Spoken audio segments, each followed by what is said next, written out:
Олон улсын Bloomberg нэгдсэн үндэсний байгууллага гэд үргэлжилж байсан карьерийн чиглэлээ Апу компани болгон өөрчилсөн гол шалтгаан бол яа харахгүй дэлхийн түвшний менежмент олон улсын стандарт. Дэлхийн топ үйлдвэрлэгч Heineken компанитай Апу компани 2017 онд менежментийн нэгдэл хийсэн. За энэ цаг мөчөөс хойш Heineken компани Апу компани томоохон хувьцаа эзэмшигч болсноор дэлхийн түвшний ноу-хау, дэлхийн түвшний менежмент стандарт үйл ажиллагаанд нэвтэрч олон улсын түвшинг харсан, дэлхийг хараасан маргаашийн ирээдүйг бүтээх үйл ажиллагаа улам эрчимжсэн юм.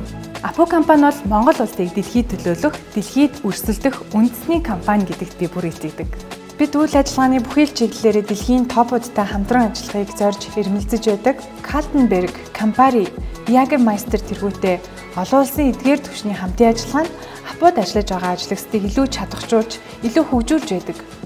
Бидний үйл ажиллагаа, бидний зорилго, хүсэл тэмүүлэл үргэлж амьдран байгаа дэлхийн ертөнцийн амьдрах ээлтэй хэв маяг, хариуцлагатай хэрэглээ, соёл, утга учиртай өөрчлөлтийг бий болгоход оршиж байдаг юм а.